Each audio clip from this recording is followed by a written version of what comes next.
bahwa banjir itu adalah meluapnya air dari jalannya air. Setelah terjadi, pada saat kejadian pun kita perlu verifikasi, karena dari situ akan nampak, oh banjir nih sebenarnya dari hulunya dari mana. Yang sekarang ini kita hadapi adalah banjir.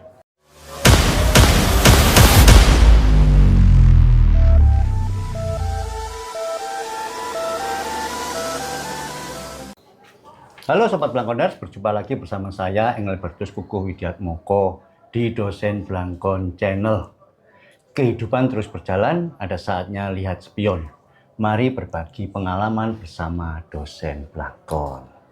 Sobat Blangkoners, pada saat ini Dosen Blangkon Channel kedatangan tamu yang luar biasa. Tampak bertiga, trio hebat. Baik, kita nanti akan mengulik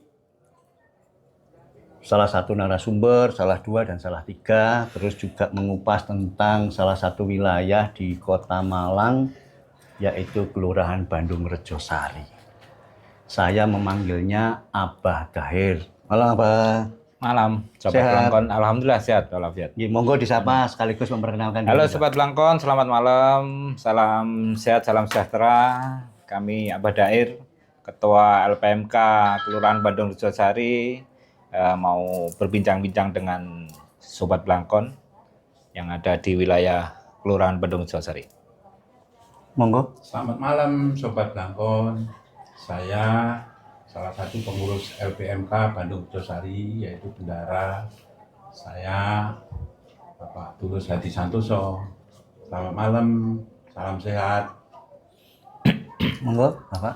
Halo, selamat malam Sobat Blangkon.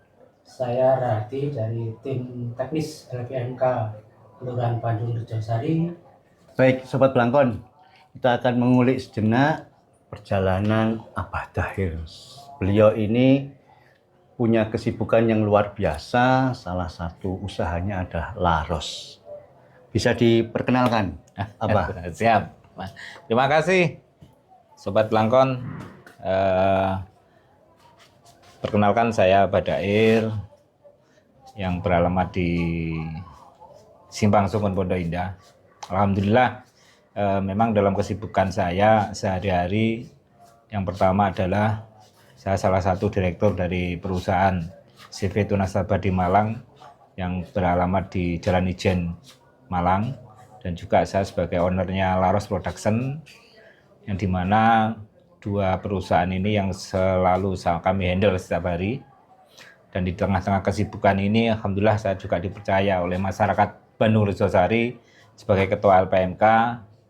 Ya alhamdulillah, dengan adanya kesibukan ini, saya memang dengan niatan yang tulus ikhlas untuk berbakti ya di Kelurahan Bandung Rejosari, yang dimana ini sebagai tempat tinggal saya, juga keluarga saya yang ada di Kelurahan Bandung Rejosari. Begitu Sobat Blangkon. Nggih.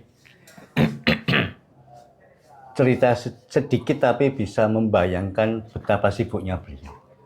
Yang menjadi pertanyaan adalah, mengapa masih meluangkan waktu ngurusi warga negara dan bagaimana memanage waktunya, Pak? Monggo. Ya, oke, matur suwun. Berawal dari panggilan hati ya, panggilan dari hati saya, memang orangnya suka selain bergaul, sekali bermasyarakat, dan juga kita suka bersosial. Jadi itu memang salah satu cita-cita saya nanti, ya insya Allah nanti dalam waktu akhir di penghujung umur kita ini ya istilahnya, kita sudah usia sudah di atas 50 ini kan, apalagi yang harus kita cari penghujung umur. Penghujung umur. Apa yang harus kita cari kalau kita pengennya ya istilahnya berbuat yang memang bermanfaat buat orang banyak, itu yang menjadikan suatu cita-cita saya. Meskipun dalam kesibukan sehari-hari saya harus memanage perusahaan dan juga Laros Production, makanya untuk masalah LPMK kami tetap harus peduli, dan kami harus saya juga harus tetap berbakti lah di kelurahan kami ini. Baik, terima kasih. Nah, beliau Ketua LPMK Kelurahan Bandung Rejosari. Sobat Langkoners, beberapa waktu yang lalu ada suasana cuaca ekstrim, hujan yang luar biasa. Ya, bisa jadi Sobat Langkoners mengalami itu entah kemacetan, entah kebanjiran. Nah, sekarang kita akan berbincang tentang banjir di Kelurahan Bandung Rejosari. Potretnya bagaimana, Pak? Bisa disampaikan? Oke, terima kasih. Bandung Rejosari memang dalam kemarin sore itu banyak sekali beberapa wilayah yang terdampak banjir ya. Karena luapan debit air yang luar biasa. Karena sekarang di wilayah Bandung Rejosari juga banyak sekali perumahan-perumahan yang dimana mungkin nanti akan dijelaskan oleh teknis kami bagaimana solusinya.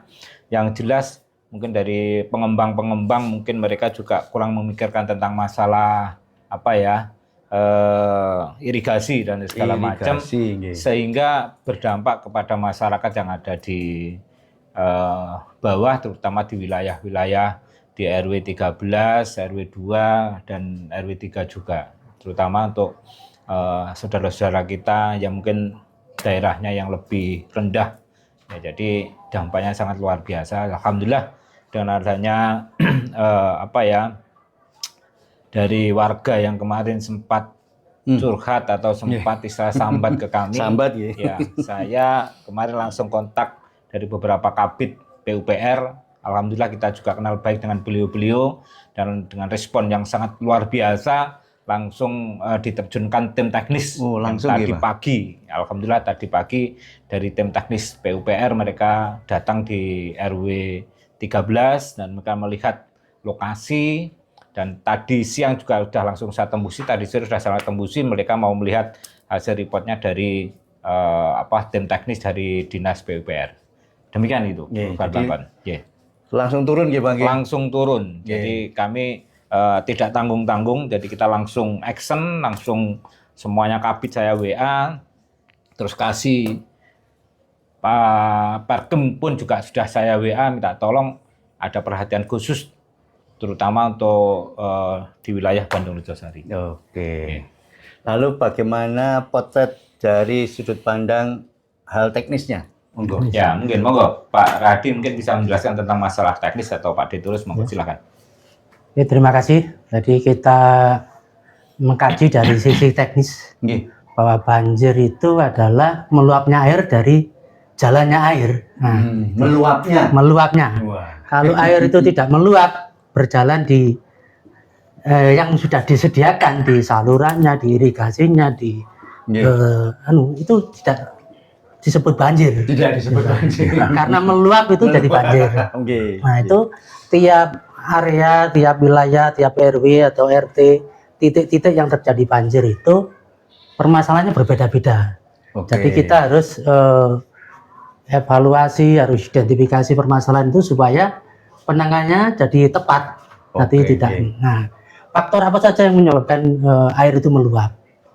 Itu dari sisi lingkungan, banyaknya pertumbuhan penduduk, terutama hunian, sehingga serapan air ke tanah itu jadi berkurang. Itu menyebabkan debit air jadi besar. Nah, bisa juga saluran yang sudah ada itu ada sedimentasi.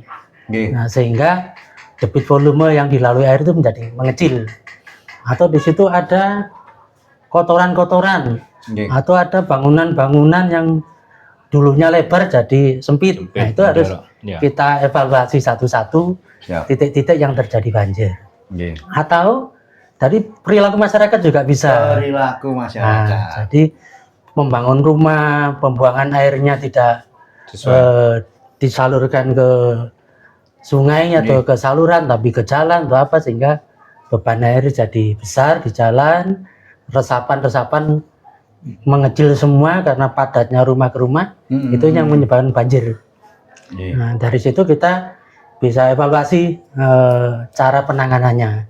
Nah, kalau berkaitan sedimentasi ya mungkin harus ada pengerukan sesuai dimensi yang awal. Nah, di situ. Atau terjadi penyumbatan kotor, buang sampah di sungai, di selokan yang terjadi buntu, atau ada tanaman-tanaman liar yang di situ tumbuh sehingga mengurangi debit dari saluran, itu juga bisa peran staf warga nanti untuk membersihkan untuk ini. Mana yang perlu dana untuk pembangunan misalnya, di situ perlu dinding penahan karena ada longsoran tanah sehingga terjadi lumpur masuk ke sungai, bisa juga.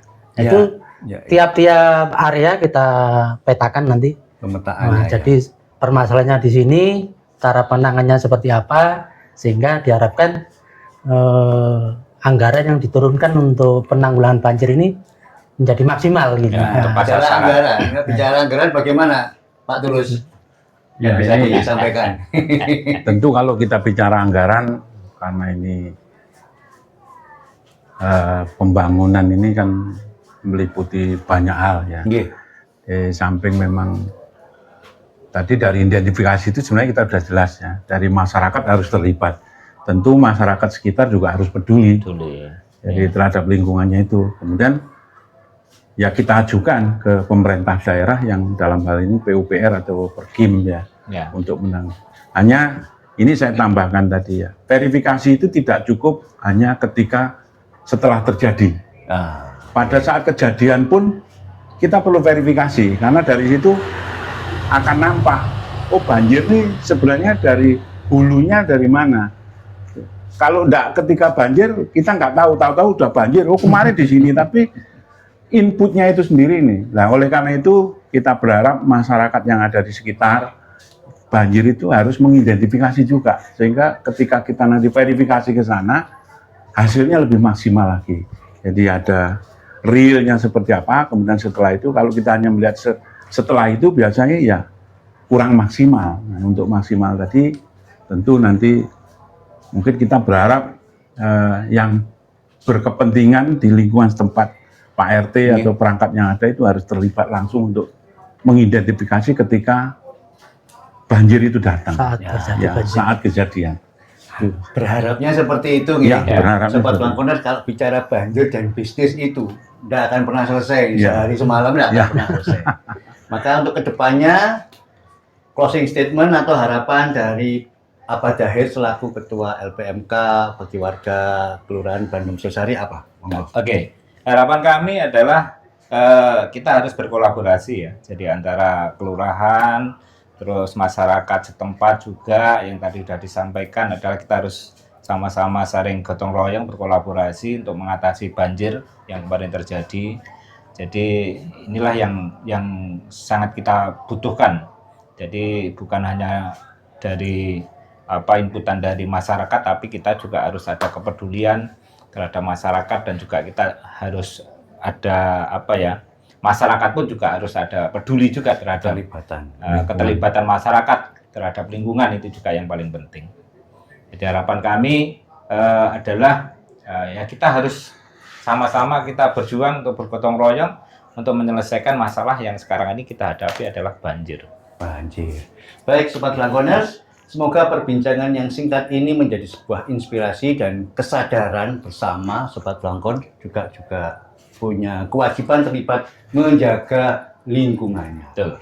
Terima kasih, kita berjumpa lagi. Assalamualaikum warahmatullahi wabarakatuh. Waalaikumsalam warahmatullahi wabarakatuh.